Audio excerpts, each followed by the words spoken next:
The next question, I think is something connected. One brother, Prabhu, is asking, all the religions basically preach good things. Thus, a person can follow any one of the religion. It is one and the same. The question posed is that all the religion basically teach good things.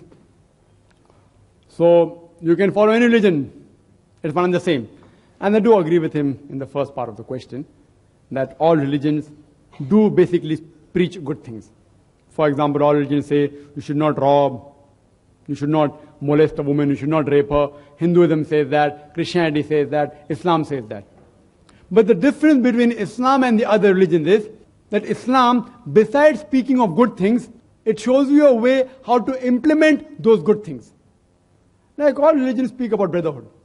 But Islam practically shows you, it demonstrates how to practice it in your day-to-day life. Salah, Hajj, etc.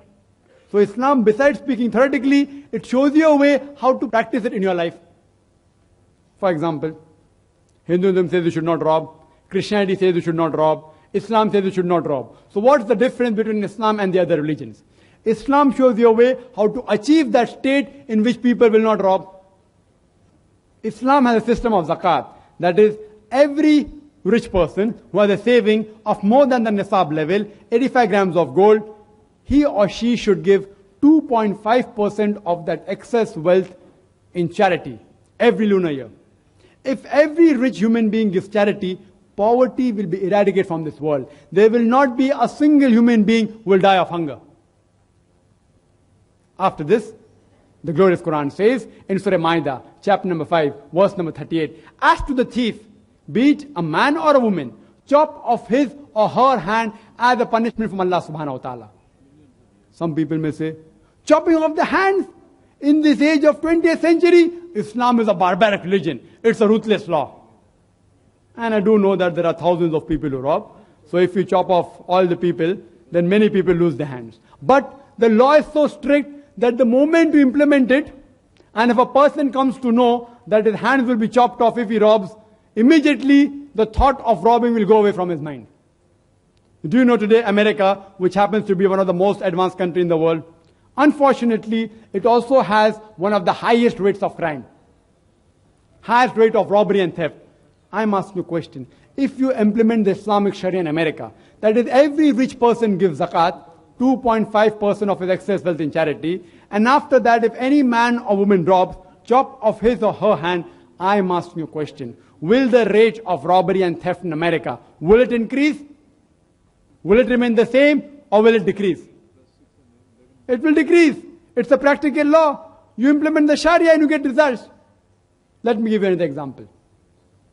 That most of the major religions say that you should not molest a woman, that you should not rape a woman. Hinduism says that, Christianity says that, Islam says the same.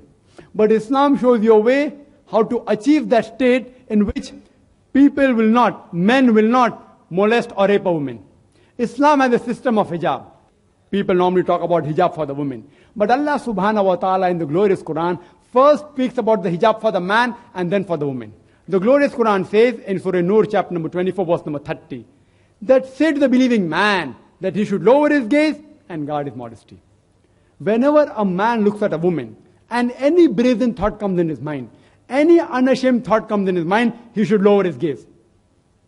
There was once a friend of mine, who was a Muslim friend, who was staring at a girl for a long time. So I told him, brother, what are you doing? It's prohibited in Islam to stare at a girl. So he told me, our beloved Prophet said that the first glance is allowed, the second is prohibited. I have not yet completed half my glance. What did the Prophet mean by saying the first glance is allowed, the second is prohibited? He didn't mean that you can look at a woman and stare continuously at her for 20 minutes without blinking.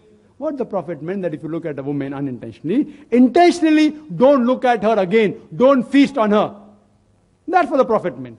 The next verse speaks about the hijab for the woman. Surah Nur chapter 24 verse 31 says that say to the believing woman that she should lower her gaze and guard her modesty and display not her beauty except what appears ordinarily of, and to draw a head covering over the bosom.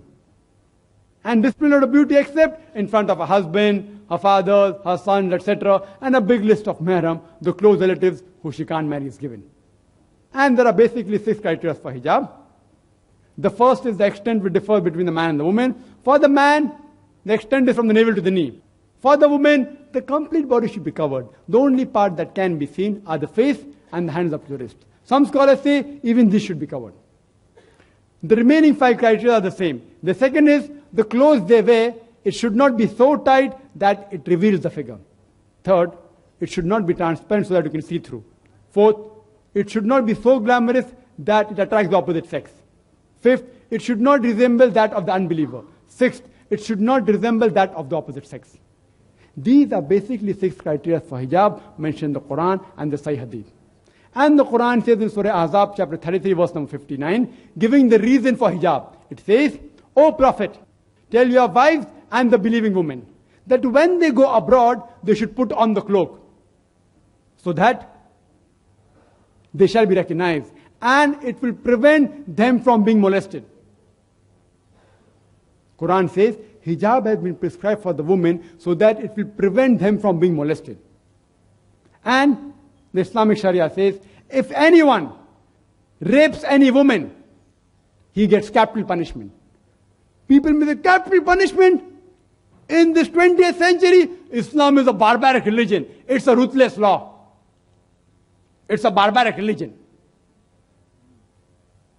Do you know America, which happens to be the country which is supposed to be most advanced, it has one of the highest rate of rape. According to the statistics, it says that on an average every day, more than 1,900 females are being raped every day. Every 1.3 minutes, one female is raped. Since the time I'm in this auditorium, it's more than 2.5 hours. How many rapes may have taken place? How many? More than 100 in America. I'm asking you a question. If you implement the Islamic Sharia in America, that is every man, when he looks at a woman, he should lower his gaze. The woman should be properly dressed up in the hijab. And after that, if any man rapes, capital punishment. I am asking you a question. Will the rate of rape increase? Will it remain the same or will it decrease? It will decrease the practical law. You implement the Sharia and you get results. And I've asked this question to non-Muslims that suppose someone rapes unfortunately your wife or your mother. And if you are made the judge and if the rapist is brought in front of you, what punishment will you give? And believe me, all of them said, we'll put him to death. Some went to the extent of saying, we will torture him to death. So why do you have the double standards? Someone rapes somebody else's wife, capital punishment is barbaric law. Someone rapes your wife, you want to give him capital punishment. Why these double standards? And do you know in India, according to the statistics of Crime Bureau, it says that every 54 minutes, one case of rape is reported in India. How many taking place? Every few minutes maybe, one case. And no wonder, the Home Minister of India, L.K. Advani, you know what he said? It came in headlines of Times of India. Headline.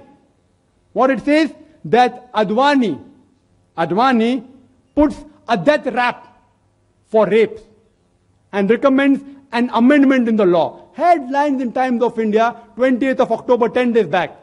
On Tuesday, one day before, 27th of October, 1998, he said that he wants death penalty for the rapist. Alhamdulillah. What Islam has said 14 years ago, L.K. Advani is saying that, and I congratulate him for that. I'm not here to promote any political party. I'm not a politician. But if someone speaks the truth, I have to appreciate it. And if you implement this, surely the rate of rape will diminish.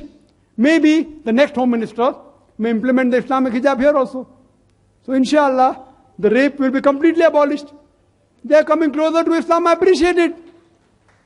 Ta'alaw ila qalmatin sawa'in baynana wa baynakum. Come to common terms, there has been us and you.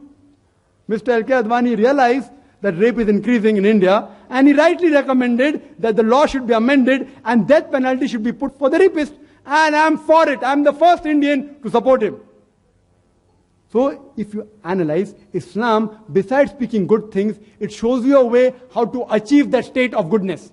Therefore I say that Islam, unlike other religion, which speak good things, it shows you a way how to achieve goodness. So therefore, if I have to follow a religion, I would follow a religion which speaks good things and shows you a way how to achieve that good things. Therefore, it is rightly said in Surah Al-Imran, chapter 3, verse number 19, Inna Dina Indallahi al-Islam. The only religion accepted in the sight of Allah subhanahu wa ta'ala is the person who submits his will to Allah subhanahu wa ta'ala.